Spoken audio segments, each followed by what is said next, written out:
प्रधानमंत्री ओली केपी शर्मा, बताया जा रहा है कि केपी शर्मा ओली विदेश जाना चाहते हैं। दुबई भागने की वो योजना बना रहे हैं क्योंकि इस वक्त उनके देश में हालात बहुत खराब हैं, चिंताजनक हैं। इलाज के बहाने दुबई जाने की तैयारी है और हिंसा के बाद अब तक 3 मंत्रियों का इस्तीफा हो चुका है। देखिए ये तस्वीरें आपको दिखा रहे हैं, एक्सक्लूसिव तस्वीरें न्यूज़ 18 बिहार झारखंड पर आप देख रहे हैं।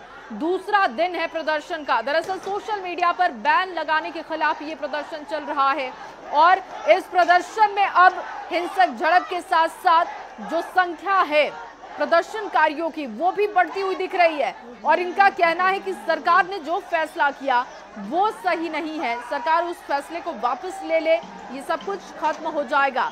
और उस जगह की हालात आपको दिखा रहे हैं जहां पर इस वक्त कर्फ्यू है। अलग अलग जगहों की नेपाल की तस्वीरें आप देख रहे हैं।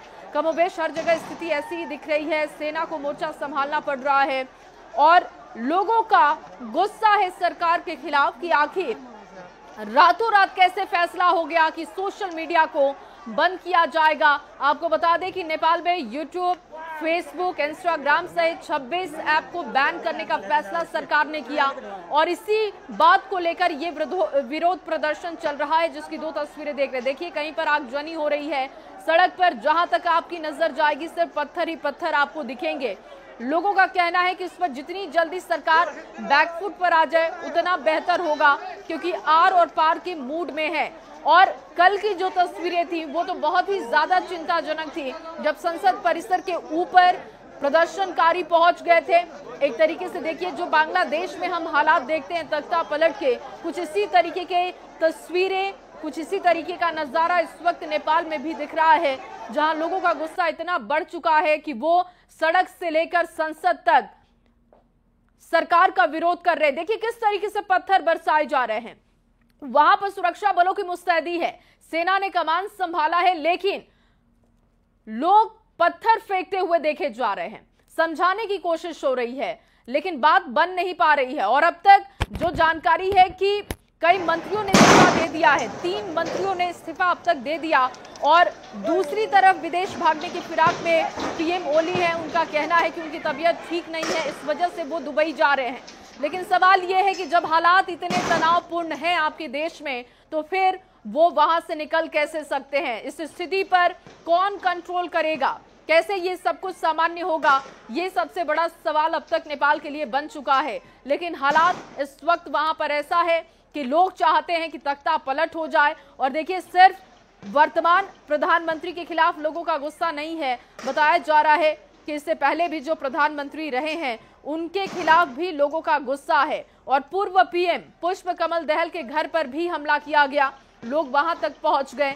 ये अलग अलग तस्वीरें आपको दिखा रहे हैं। 4 तस्वीरें देखिए वहां पर जो इस वक्त लोग हैं वो कितने परेशान हैं क्योंकि जगह जगह पर आगजनी की जा रही है, रास्तों को ब्लॉक कर दिया गया है, आंसू गैस के गोले छोड़े जा रहे हैं ताकि लोगों को कंट्रोल किया जा सके। देखिए किस तरीके से वहां पर इस वक्त स्थिति को सेना कमांड में लेने की कोशिश कर रही है लेकिन बात बन नहीं पा रही है। और कल से अगर प्रदर्शन की बात की जाए तो ये और ज्यादा उग्र हुआ है और वहां पर हालात बेहद तनावपूर्ण। लेकिन इस बीच अहम जानकारी ये भी है कि अब तक 3 मंत्रियों का इस्तीफा हो चुका है जो चाहते हैं कि सरकार बैकफुट पर आए, सरकार अपने फैसले को वापस ले ले क्योंकि अचानक से आप सोशल मीडिया पर बैन लगा दें जिसको कहा जा रहा है कि सीधे तौर पर अभिव्यक्ति की आजादी पर हमला है क्योंकि बहुत सारे लोग हैं जो सोशल मीडिया से रोजी रोटी चलाते हैं और ऐसे में अगर सरकार बैन उन्हें करेगी तो फिर इनके सामने बहुत बड़ा संकट आ जाएगा। और ये देखिए ड्रोन व्यू आपको नेपाल का दिखा रहे हैं, आप देख सकते हैं कि सड़कें सुनसान हैं, जगह जगह इस वक्त कर्फ्यू की स्थिति होने की वजह से लोग अपने घरों में दुबके हुए हैं लेकिन हजारों से ज्यादा की संख्या में लोग सड़कों पर भी उतरे हुए हैं, विरोध जाहिर कर रहे हैं सरकार के उस फैसले का जिसमें यह कहा गया कि सोशल मीडिया को बैन किया जा रहा है, जिसमें आप देखिए इंस्टाग्राम, फेसबुक, यूट्यूब जैसे तमाम बड़े प्लेटफॉर्म को बैन करने की बात कही गई। और इसी बात को लेकर गुस्सा है, जिसका विरोध प्रदर्शन किया जा रहा है। दूसरा दिन नेपाल में प्रदर्शन का। और ये देखिए, ये जो ड्रोन व्यू आप देख रहे हैं, बहुत कम लोग आपको सड़कों पर दिखाई दे रहे हैं क्योंकि वहां पर कर्फ्यू लगा दिया गया है। तमाम स्कूल कॉलेजेस बंद कर दिए गए हैं। लोगों को समझाने की कोशिश की जा रही है, लेकिन कहीं कहीं पर आप देखिए, ये जो प्रदर्शन चल रहा है, ड्रोन व्यू से आप देखेंगे तो आपको ये कम लोग दिखाई दे रहे होंगे, लेकिन इस वक्त जो वहां पर हालात है, हजारों की संख्या प्रदर्शनकारियों की है जो कि सड़कों पर उतरे हुए हैं और वो सरकार के खिलाफ नारेबाजी कर रहे हैं, पत्थरबाजी हो रही है। जो लोग इस वक्त वहां पर स्थिति को कंट्रोल करने की कोशिश कर रहे हैं, क्योंकि पुलिस से जब स्थिति कंट्रोल नहीं हुई तो सेना को मोर्चे पर लाया गया, लेकिन वो भी नाकाफी साबित। प्रदर्शनकारियों पर आंसू गैस के गोले छोड़े जा रहे हैं ताकि उन्हें डराया जा सके, ताकि उनको कंट्रोल किया जा सके। लेकिन सोशल मीडिया पर बैन का विरोध इतना ज्यादा नेपाल में बढ़ चुका है कि इस वक्त प्रदर्शनकारी आर और पार के मूड में दिखाई दे रहे हैं। और इस बीच जो खबर है, जो बहुत चिंताजनक है, कि विदेश भागने के फिराक में वहां के प्रधानमंत्री हैं। लेकिन सवाल यही है कि अगर तनावपूर्ण स्थिति है तो उसे कंट्रोल कौन करेगा? क्योंकि केपी शर्मा ओली ने कल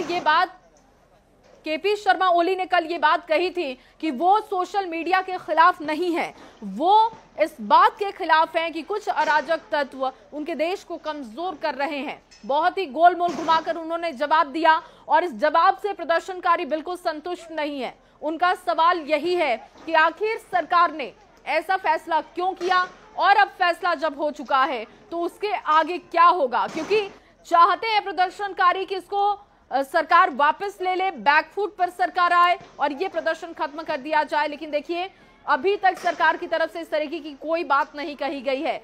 लेकिन जो ये आप तस्वीर देख रहे हैं, आप याद कीजिए, बांग्लादेश में कुछ इस तरीके की तस्वीरें थी जहां पर तख्ता पलट कर दिया गया। कई ऐसे तमाम जगह हैं जहां पर इस तरीके की तस्वीरें जब दिखती हैं तो सीधे सरकार पलट जाती है। तो क्या नेपाल में कुछ ऐसा होने वाला है? इसकी आशंका भी जाहिर की जा रही है, क्योंकि वर्तमान प्रधानमंत्री के लिए लोगों का इतना ज्यादा गुस्सा है कि वो आर पार की लड़ाई लड़ने को तैयार हैं। कर्फ्यू होने के बावजूद वो डर नहीं रहे हैं, सड़कों पर